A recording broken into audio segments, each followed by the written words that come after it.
Environment में देख रहे थे अपने जितने भी पर्यावरण पर जितने भी इम्पोर्टेंट इंटरनेशनल ऑर्गेनाइजेशन अंतर्राष्ट्रीय संगठन थे या सम्मेलन थे, तो अब हम लास्ट टाइम हमने कार्टाजेना तक देखा था, हम उसके आगे देखेंगे नगोया सम्मेलन। ये सारे बहुत इंपॉर्टेंट इनसे क्वेश्चंस आते हैं। तो अब नगोया सम्मेलन देखेंगे क्या था। देखिए, जैव विविधता पर सम्मेलन सीबीडी के पक्षकार पार्टी देशों द्वारा 10वां सम्मेलन जापान में नगोया के आइची नामक स्थान पर 18 से 29 अक्टूबर 2010 के बीच हुआ।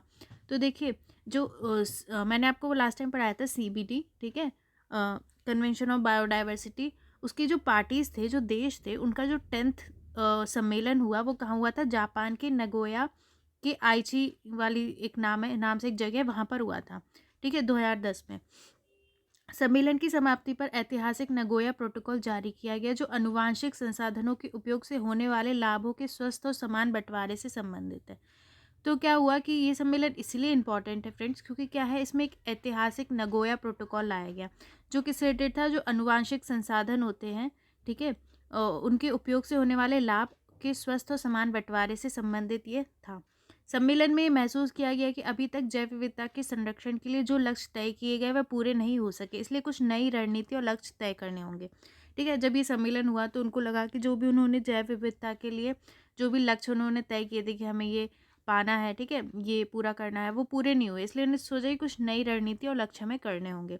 इसके लिए क्या है, 10 वर्षीय लघु रणनीति बनाई गई और 2050 तक की अवधि के लिए कुछ दीर्घकालिक लक्ष्य बनाए गए। तो देखिए, इन सब में क्या होता है, कुछ गोल्स बनाए जाते हैं।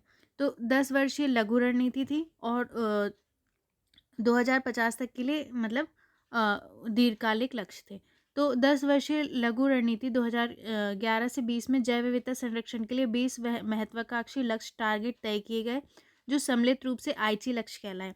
ठीक है, अब आईची टारगेट जैसे कभी पूछे क्या है, तो पहले जो उन्होंने 10 ईयर के लिए मतलब शॉर्ट पीरियड के लिए जो रणनीति बनाई थी कि हमें ये काम करना है जैव विविधता के संरक्षण के लिए, तो क्या है, उसमें कुछ 20 लक्ष्य थे, ठीक है, टारगेट्स थे, जिनको हम आईची लक्ष्य कहते हैं, आईची टारगेट्स। तो आईची टारगेट्स अगर क्वेश्चन है किस रिलेटेड है, तो जैव विविधता से रिलेटेड है। कब आए थे? तो नगोया सम्मेलन में आए थे 2010 में। इन 20 आईची लक्ष्यों को 5 रणनीतिक शीर्षकों में विभाजित किया गया है। तो ठीक है, इनको मेन 5 उसमें डिवाइड किया है। पहला, जैव विविधता ह्रास के कारणों को मुख्यधारा में लाना और सरकार और समाज को उससे अवगत कराना। अब हमने ये देखना है कि जो जैव विविधता है वो कम हो रही है ना, मतलब जितने टाइप के एनिमल्स हैं, प्लांट्स हैं, वो सब कम हो रहे हैं, उनकी कम होने के कारण क्या है, तो उनको गवर्नमेंट को बताना। जैव विविधता पर प्रत्यक्ष दबाव को कम करना और उनके सतत उपयोग को बढ़ावा देना। ठीक है, तो जैव विविधता पर जो दबाव हो रहा है उसको कम करना, ठीक है, और उसका क्या है, सतत उपयोग हो, मतलब हम लगातार उसका उपयोग कर सकें, इस तरीके से उपयोग हो कि आगे तक भी वो रहे, तो उसके सतत उपयोग को बढ़ावा। ठीक है, पहला था, हमने देखा था कि उसके कारण देखना कि मतलब क्यों कम हो रही है जैव विविधता, और दूसरा है कि उसका सतत उपयोग को बढ़ाना। थर्ड था, पारितंत्रीय, प्रजातीय और अनुवांशिक विविधता का संरक्षण कर जैव विविधता को उन्नत करना। ठीक है, मतलब देखना कि बायोडाइवर्सिटी है, उसका इकोसिस्टम, ठीक है, उसकी जो स्पीसीज़ हैं, जो अनुवांशिक विविधता है, हमें उन सब का संरक्षण करना है। ये बात, जैव विविधता और पारितंत्रीय सेवाओं से प्राप्त लाभों को बढ़ाना। ठीक है, इनसे हमें जो लाभ मिल रहे हैं उसको बढ़ाना। सहभागिता मूलक योजना निर्माण, ज्ञान प्रबंधन और क्षमता निर्माण द्वारा नीतियों के क्रियान्वयन को आसान बनाना। ठीक है, मतलब एक तो सबकी सहभागिता से ही योजना का निर्माण करें, ठीक है, क्षमता निर्माण हो, ये सारे काम, ठीक है, और नीतियों के क्रियान्वयन को आसान बनाना, ये सारे कार्य इसमें, ठीक है, मेन थे। ये ध्यान रखिएगा। आईची लक्ष्य रिलेटेड किससे हैं, किससे रिलेटेड है? डाइवर्सिटी से नगोया सम्मेलन में आए थे। नगोया सम्मेलन किससे रिलेटेड है? जो अनुवांशिक संसाधन है उनके उपयोग से होने वाले लाभ का समान और स्वस्थ बंटवारा। ठीक है, अब संयुक्त राष्ट्र संघ ने वर्ष 2010 को अंतर्राष्ट्रीय जैव विविधता वर्ष के रूप में मनाने का निर्णय लिया। तो देखिए, जो संयुक्त राष्ट्र संघ है उन्हें 2010 को अंतर्राष्ट्रीय जैव विविधता वर्ष मनाया था। तो वो क्यों मनाया था, आप समझ रहे हैं। यहाँ पर क्या आए थे, हमारे आईची लक्ष्य आए थे और नगोया सम्मेलन हुआ था।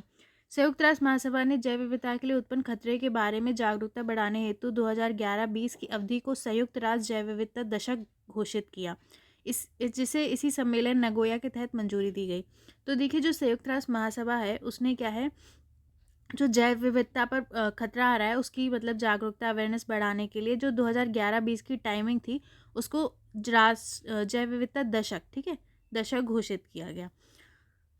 जो इम्पोर्टेंट चीज़ें आई वो हम देख रहे हैं। 22 मई को जैव विविधता दिवस मनाया जाता है। 22 मई 2021 में जैव विविधता की थीम थी we are part of solution. ठीक है, 22 मई को मनाया जाता है जैव विविधता दिवस, ये याद रखिए, मई में मनाया जाता है। और इसकी 2021 की थीम थी we are part of the solution. तो वो जब भी होते हैं तो आपको उनकी न्यू थीम देखनी चाहिए। ठीक है, अब देखिए जैव विविधता सम्मेलन जो हुआ था 2012 का, वो क्या है, हैदराबाद में हुआ था। जो इंडिया में सम्मेलन हुए वो ध्यान रखने होते हैं। जैव विविधता अंतर्राष्ट्रीय संधि पर कॉन्फ्रेंस ऑफ द पार्टीज का, ठीक है, 11वां सम्मेलन 2012 में भारत के हैदराबाद शहर में हुआ। ठीक है, जैव विविधता का जो अंतर्राष्ट्रीय संधि पर जो सम्मेलन है, ठीक है, कॉन्फ्रेंस ऑफ द पार्टी का जो 11वां सम्मेलन है वो 2012 में हैदराबाद में हुआ था। जैव विविधता पर घोषित संयुक्त राष्ट्र दशक में पहला सम्मेलन था। ठीक है, यह जैव विविधता सम्मेलन की 20वीं वर्षगांठ भी मनाई गई। तो जो जैव विविधता सम्मेलन हो रहे थे उसकी 20वीं वर्षगांठ मनाई गई। अब देखिए जो मतलब ये यहाँ पे बता रहे हैं कि इन्होंने क्या है कि जैव विविधता दशक घोषित किया था। ठीक है, 2011 से 20 को। तो ये 20 मतलब 11 क्या 2012 में पहला सम्मेलन था, ये दशक घोषित उन्होंने किया जो हैदराबाद में हुआ था। और जैव विविधता सम्मेलन की 20वीं वर्षगांठ मनाई गई। ठीक है, CBD की। जैव विविधता पर कॉन्फ्रेंस ऑफ द पार्टीज का 12वां सम्मेलन 2014 कोरिया गणराज्य के प्योंगचांग नामक स्थान पे हुआ। तो ये ऐसे ही थोड़ा सा याद रख लीजिए कि 12वां सम्मेलन कहाँ हुआ था, 2014 में कोरिया में हुआ था, कोरिया गणराज्य में। ठीक है, जैव विविधता पर कॉन्फ्रेंस ऑफ द पार्टीज का 13वां सम्मेलन कहाँ हुआ था, दिसंबर 2016 में मैक्सिको के कानकुन में हुआ था 13वां सम्मेलन। 14वां सम्मेलन 2018 में शर्म अल शेख मिस्र इजिप्ट में हुआ था।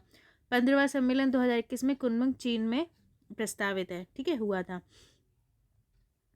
अब देखिए जो सतत विकास पर सम्मेलन Rio+5, ठीक है, जो हमारा पृथ्वी सम्मेलन हुआ था, ठीक है, 1992 में रियो डी जेनेरियो में, उसके देखिए +5 मतलब 5 साल बाद। ठीक है, तो Rio+5 संयुक्त राष्ट्र महासभा ने पृथ्वी सम्मेलन 1992 के एजेंडा 21 के 5 वर्षों के क्रियान्वयन की समीक्षा के लिए एक विशेष सम्मेलन 1997 में आयोजित किया।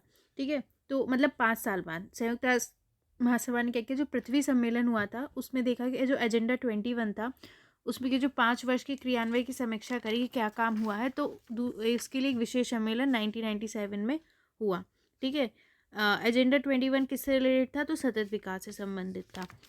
ठीक है, महासभा ने पाया कि सतत विकास की दिशा में प्रगति नहीं हुई क्योंकि आय की असमानता में और अधिक वृद्धि हुई है, साथ ही पर्यावरण का क्षय उसी दर से जारी है। तो महासभा ने देखा कि जो सतत विकास की दिशा में कोई प्रगति नहीं हुई। ठीक है, मतलब समय के साथ क्या है, आय की असमानता बढ़ी है, ये सब हुआ है। ठीक है, और पर्यावरण का क्षय तो हो ही रहा है। तो अच्छा एक क्वेश्चन आपके लिए कि जो नगोया सम्मेलन था वो किससे रिलेटेड था, ठीक है, और आईची लक्ष्य किससे रिलेटेड थे, ये बताइए, अभी मैंने आपको पढ़ाया है। ठीक है, Rio+10 जो हांसबर्ग सम्मेलन 2002 में। ठीक है, अब 10 साल बाद जो रियो सम्मेलन जो पृथ्वी सम्मेलन हुआ था उसके 10 साल बाद जो हांसबर्ग में सम्मेलन हुआ था 2002 में, इसे पृथ्वी सम्मेलन 2002 के नाम से भी जाना जाता है। इसे सतत विकास पर विश्व सम्मेलन का नाम भी दिया गया। ठीक है, इसे पृथ्वी सम्मेलन 2002 भी कहते हैं या सतत विकास पर विश्व सम्मेलन भी कहते हैं। अब देखिए इस सम्मेलन में एजेंडा 21 के पूर्ण क्रियान्वयन के लक्ष्य को फिर से दोहराया गया। एजेंडा 21 सतत विकास रिलेटेड था, तो इसके जो पूर्ण क्रियान्वयन के लक्ष्य को फिर से दोहराया गया। ठीक है, इसके अलावा सहस्त्राब्दी विकास लक्ष्य मतलब MDG, मिलेनियम डेवलपमेंट गोल और कुछ अन्य अंतर्राष्ट्रीय समझौते को लागू करने का लक्ष्य रखा गया। ठीक है, तो यहाँ पर क्या है, MDG आए, है ना, सहस्त्राब्दी विकास लक्ष्य आए और कुछ अन्य अंतर्राष्ट्रीय समझौते का को लागू करने का लक्ष्य रखा गया। इसके बाद क्या हुआ, देखिए इंपॉर्टेंट चीज़ें पढ़ रहे हैं। Rio+20, ठीक है, 20 साल बाद पृथ्वी सम्मेलन के रियो डी जेनेरियो ब्राज़ील में हुआ। देखिए पहला पृथ्वी सम्मेलन जो था वो ब्राज़ील में हुआ था, रियो डी जेनेरियो में, ये भी रियो डी जेनेरियो में हुआ। 2012 सतत विकास पर संयुक्त राष्ट्र सम्मेलन इसको बोलते हैं। ठीक है, इसके बाद क्या हुआ, 1992 के ऐतिहासिक पृथ्वी सम्मेलन के ठीक 20 वर्ष बाद रियो डी जेनेरियो ब्राज़ील में ही सतत विकास पर संयुक्त राष्ट्र का सम्मेलन हुआ। तो मैं आपको अभी बताया कि जो 1992 का पृथ्वी सम्मेलन हुआ था उसके ठीक 20 साल बाद रियो डी जेनेरियो ब्राज़ील में ही क्या है, सतत विकास पर संयुक्त राष्ट्र का सम्मेलन हुआ, जिसमें विश्व के नेताओं के साथ साथ निजी क्षेत्र को, गैर सरकारी संगठनों और अन्य समूह ने भी भाग लिया। तो काफ़ी सारे लोग इसमें पार्ट लिया मतलब भाग लिया। ठीक है, 2012 के पृथ्वी सम्मेलन का मुख्य फोकस 3 तथ्यों पर था।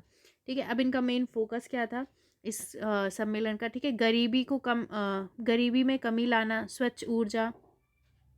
अब देखिए जो 2012 में पृथ्वी सम्मेलन हुआ उसका मुख्य फोकस क्या था, 3 तथ्यों पे था कि हमें गरीबी में कमी लाना है, ठीक है, स्वच्छ ऊर्जा पे, और सतत विकास जिसमें सामाजिक आर्थिक विकास के साथ पर्यावरण संरक्षण भी शामिल होता है।